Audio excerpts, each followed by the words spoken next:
Mereka kehilangan kasih kepada Allah.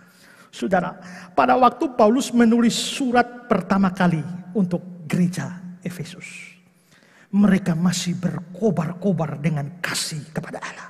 Efesus 6 ayat yang ke-24. Kasih karunia menyertai semua orang yang mengasihi Tuhan kita Yesus Kristus dengan kasih yang tidak binasa. Di dalam terjemahan Indonesia sehari-hari dibilang, semoga Allah memberkati saudara semua yang mengasihi Tuhan kita Yesus Kristus dengan kasih yang tak dapat padam. Berarti jemaat ini memang mengasihi Allah dengan kasih yang hebat sekali, luar biasa. Tapi pada waktu kitab Wahyu ditulis, gereja ini telah kehilangan kasih mereka yang semula. Bagaimana mereka kehilangan kasih yang semula? Padahal mereka jemaat yang gigih di dalam melayani. Tadi kita sudah lihat mereka kopos, jerih lelah, melayani dengan sangat luar biasa. Bagaimana bisa kehilangan kasih sambil tetap gigih dan giat seperti itu? Camkan ini baik-baik. Orang bisa gigih dan giat, tapi tanpa kasih. Saya bisa saja gigih dalam memberitakan firman, di dalam mempersiapkan khotbah, mempersiapkan bahan pelajaran Alkitab. Saya bahkan bisa gigih di dalam menanggapi ajaran-ajaran sesat. Tapi saya bisa melakukan itu bukan karena saya mengasihi Tuhan, tapi karena itu memang sudah jadi tugas saya. Karena kalau saya tidak khotbah, bagaimana gereja ini? Mau tidak mau harus khotbah. Jadi saya melakukannya karena tugas.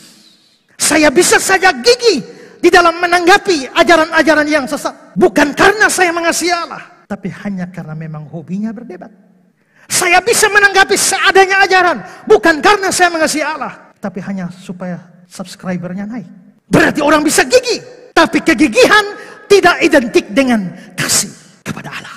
Maka orang bisa melayani dengan sungguh-sungguh, orang bisa melayani dengan gigih, tidak pernah absen dalam pelayanan. Tapi yang menggerakkannya ini apa? Belum tentu kasih. Yuk, sudah 12 tahun. Saya tanya, majelis yang rajin melayani, kenapa masih mau melayani? Semua tim multimedia yang ada, yang berjerih lelah, ayo, kenapa masih berjerih lelah? Semua pendeta, penginjil yang masih melayani, ayo, kenapa masih melayani? Karena ada kemungkinan kita masih tetap ada dalam pelayanan, tapi kita melakukannya tanpa hati yang mengasihi Tuhan, hanya karena memang itu kewajiban kita. Saya selalu berulang-ulang berkata bahwa action yang sama bisa jadi karena motivasinya berbeda. Tidak semua orang yang berbakti sungguh-sungguh ingin mengasihi Tuhan. Tidak semua orang yang melayani sungguh-sungguh melayani Tuhan. Ada juga yang giat melayani luar biasa, Senin sampai Sabtu sampai Minggu, layani terus. Kenapa? Karena banyak duit dari sana. Bisa terjadi demikian. Seperti saya beritakan pada beberapa minggu lalu, bahkan ada calon pengkhotbah, pasti rajin sekali pengkhotbahnya khotbah, duitnya banyak.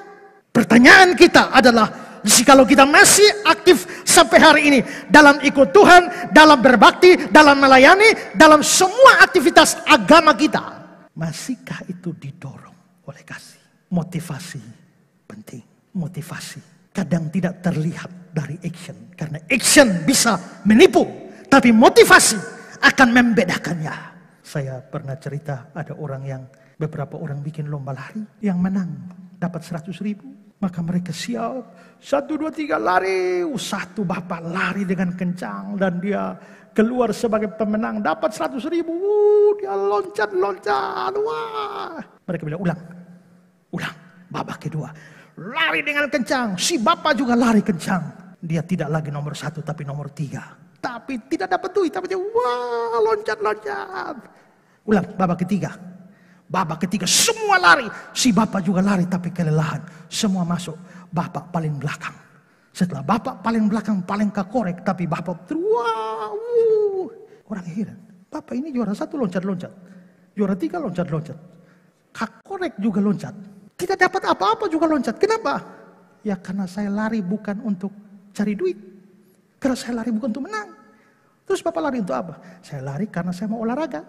Lihat kan? Berarti motivasi. Memang action bisa sama. Motivasi akan menentukan pada titik-titik tertentu di dalam action kita.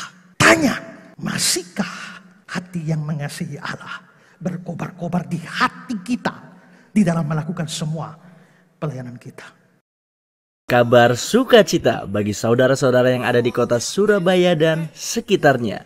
Revival Community Church RCC Surabaya yang digembalakan oleh Bapak Pendeta Ezra Alfred Soru dan Ibu Pendeta Muda Agustina Karpada akan memulai kembali kebaktian minggu yang sempat terhenti karena COVID-19.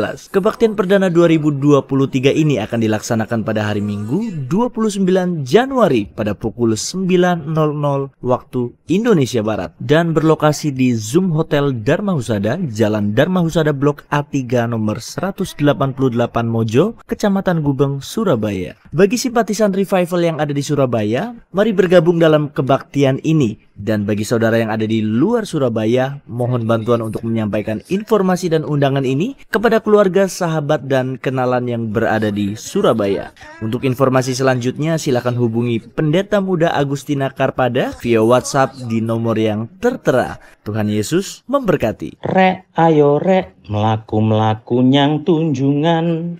Rek ayo rek, sukoreno bebarengan. Dek ayo dek, PPKM wis bubaran. Dek ayo dek, RCC wis kebaktian.